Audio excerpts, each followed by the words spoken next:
Ladies and gentlemen, you are watching yet another episode of Eric Lima Shenanigans of 1977. And it's Tuesday night, and you know what that means. It's time for the NXT Event Center. And here's the man that will bring you all that has happened on NXT, Eric M. Lima. Thank you very much, Mr. Announcer, sir. Well, hello there, everyone.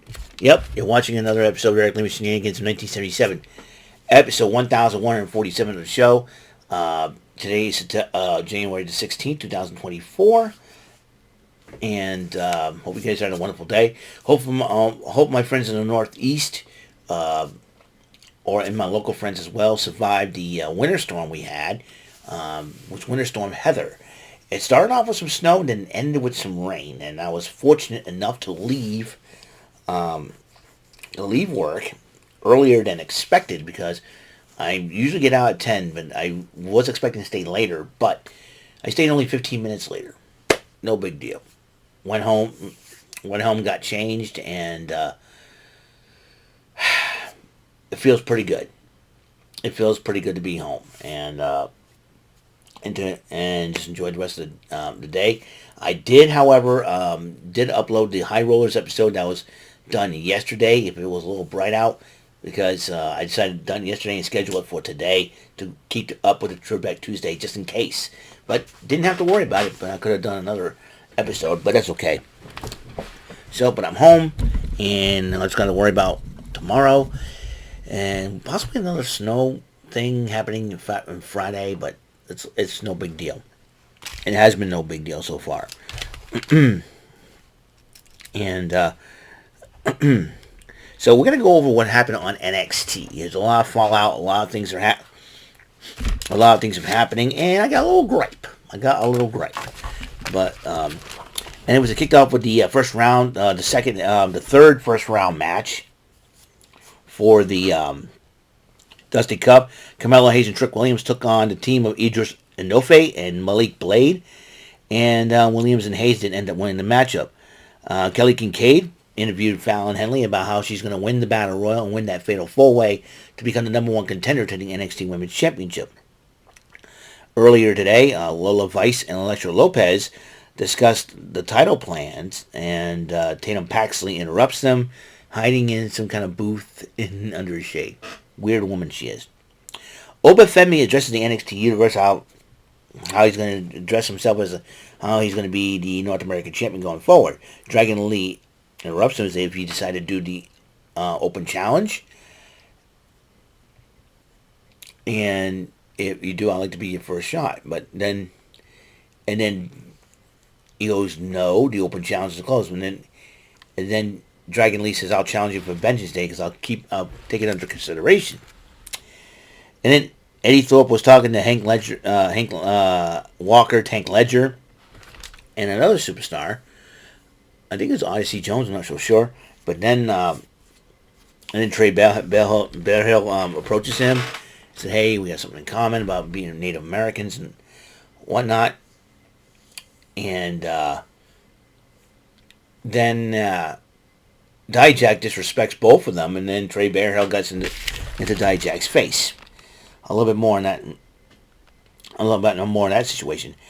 And Hayes and Williams celebrate the Dusty Classic victory, but Ilya Dragunov, the NXT champ, interrupts him and said, hey, how about this you and me at Vengeance Day? But then Carmelo Hayes kind of was upset, and I was like, uh-oh, this is not going to end well for both Hayes and Williams. But, Trick Williams could have an opportunity to make history. Think about it.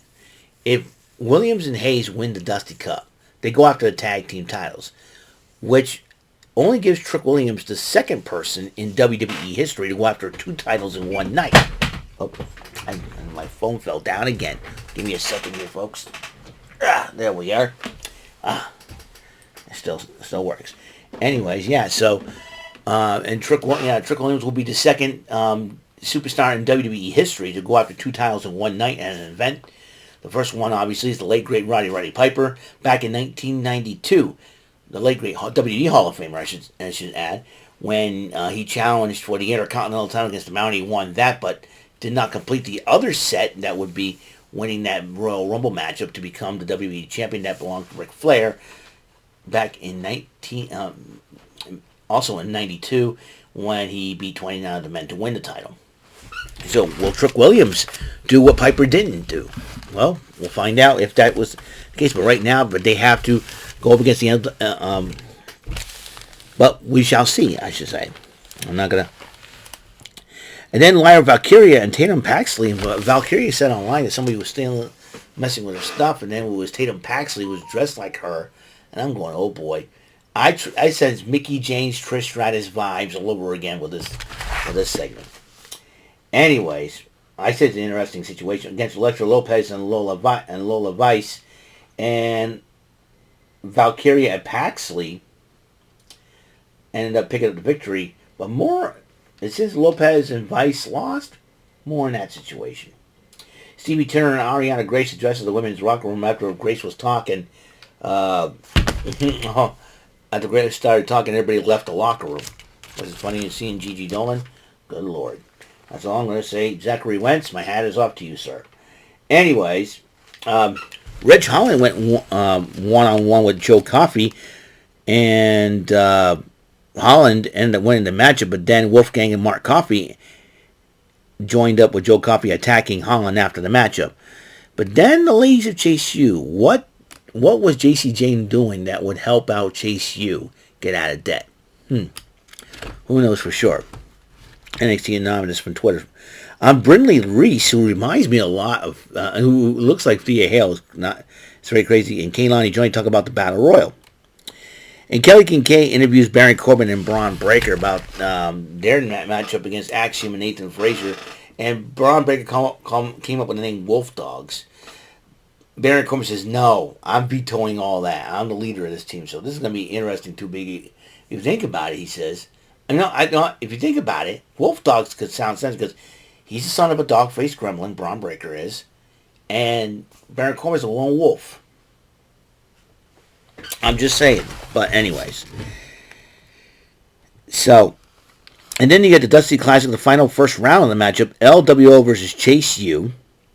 And LWO ended up winning the matchup. They had Zelina Vega this time in their corner, making her return to NXT. And Tony D'Angelo and Channing Stacks Lorenzo was pep talking their newest associate, Adriana Rizzo, for the Battle Royal, giving her advice on how to survive a Battle Royal. Well, Adriana Rizzo is going to be very interesting. Then Joe Gacy jumped on commentary, throwing Vic Joseph and Booker T off. Look, Joe Gacy, he's a crazy dude. Anyways, and then as Noam Dar and Oro Mensa was celebrating about the and shining out the cup, the Heritage Cup.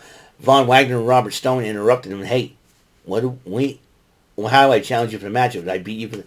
And I think Von Wagner's had a little bit of R-Truth moment about how the Heritage Cup Heritage match works. I think Mr. Wagner should study up on it, to be honest with you. Hopefully, and Robert Stone can help him out with that. Anyways. Then Joe Gacy continued to be on commentary as Trey Bearhill went on one-on-one against Dijak. But during the matchup, though, as Dijak was running and telling Vic Joseph and Booker T to shut their mouths, Joe Gacy headbutted Dijak, but despite that, Dijak still picked up the win over Bearhill, over the rookie Bearhill. But the two separate brawls happened after this matchup. One, Joe Gacy went after Dijak. Those two were beating the crap out of each other. Meanwhile, Lexis King attacked Bearhill from behind. So I think Bearhill was going to get revenge on that. JBL, John Bradshaw Layfield, stopped by to give Josh Briggs some advice about who Josh Briggs is. He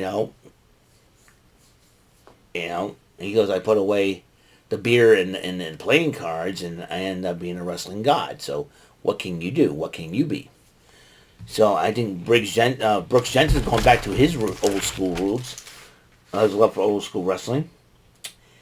But meanwhile, the No Quarter Catch crew, that is Drew Gulak, the leader, Charlie Dempsey, Damon Kemp, and Miles Bourne. And they're talking about no mercy and all that. They're going back to basics with the conditioning. So this is going to be very interesting to see how how they approach things from there. Then Trick Williams apologizes to Hayes, and Hayes goes, "I understand, man. It's all good." And then Trick Williams, "Hey, imagine getting 2 titles in one night." And like I said, Piper, Roddy Ray Piper was the first one to do it. But Trick Williams would be the first, end up being the first person in NXT history to go after 2 titles in one night. But he will only be the second WWE superstar to go after 2 titles in one night. So there's that. Meanwhile, the Women's Battle Royal consists of Kiana James, Izzy Dame, Brinley Reese, Adriana Russo, Ariana Grace, Kaylani Jordan, Roxanne Perez, Carmen Petrovic, Thea Hale, Gigi Dolan, Blair Davenport, Stevie Turner, Lola Vice, Elektra Lopez, Tatum Paxley, Lash Legend, Jakara Jackson, Jada Parker, and Fallon Henley. Now, Cora Jade was supposed to be in this Battle Royal, but she was injured. She had a torn ACL, will be out 6 to 9 months, but they said, according to, could be over a year. Could be a year. So, once again, my heart goes out to Cora Jade at this moment. And so, I hope she gets better. Hope she gets well. And she'll be back on her feet. I know it kind of sucks that she returned from an injury. Now she's going on another injury. So, I'm hoping that Cora Jade can get better. And here's the gripe I have with this Battle Royal. Where's Nikita Lyons? Should be in this thing. I hope the WWE has something planned for Nikita. I mean, I'm sad. I don't see her. I didn't see her in the battle. She was advertised for the Battle Royal, card-wise, picture-wise, but now she isn't. What's up with that? Nikita Lyons should be in this freaking battle. Shouldn't have been in this Battle Royal, and she should have won the thing. That's my honest opinion. So, but here's the interesting part. 16 women get thrown out. The final 4 will be in a fatal 4-way match. But also, replacing Cora Jade in that Battle Royal is a person that we've interviewed on Rant and Rave that did not go well a couple years ago. That would be Maddie Rinkowski, who will be going by the name of Ren Sinclair. Our Rant and Rave podcast fans, you know what happened. You knew what happened during that Maddie Rinkowski interview, and it seems like to me that it's Ren Sinclair now.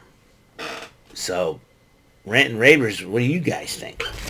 Oh boy, I was like, I said, uh-oh, we're in trouble. You know what I'm saying?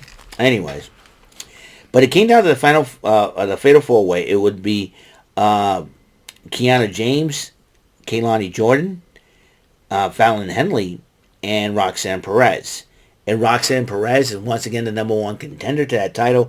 And Lyra Valkyrie comes out to confront the new number 1 contender. And next week they're going to have a contract signing for Vengeance Day. I think you're going to see Roxanne Perez have a brand new attitude that could really, really, really, really help her. And if that's the case, I would not be surprised if she decided that once Cora Jade gets up from her injury, she decided to reconcile with Cora Jade and understands where Cora Jade's coming from. But meanwhile, during the Battle Royal, Lola Vice tossed out Elektra Lopez, and then when Lola Vice got tossed out, her and Elektra Lopez were beating the crap out of each other. Looks like they're friends no more, and it seems like Lola Vice and Elektra Lopez, well, this is going to be a very interesting situation. So, that is all the time we have on this show. Episode 1147 of Eric Shenanigans 1977 episode. Another episode of the NXT Event Center. So, that's it. So, survived a mini snowstorm, Winter Storm Heather. I'm very, very happy about that. Now, we'll go on throughout the week. So, thank you for tuning in. And tomorrow, pull that one-arm bandit against the devil and try to beat him. And that's what I'm going to do. So, until the next episode comes rolling around, Mr. Announcer, take us home. That is all for today's episode. This is your announcer speaking for Eric Lima Shenanigans of 1977. A Big Beefy E, do it for Bob Saget Productions, and in association with Raven Bofa Telepictures and Distribution. Thank you for watching today's episode. Tune in next time for another episode of Earthly Shenanigans of 1977. Goodbye for now.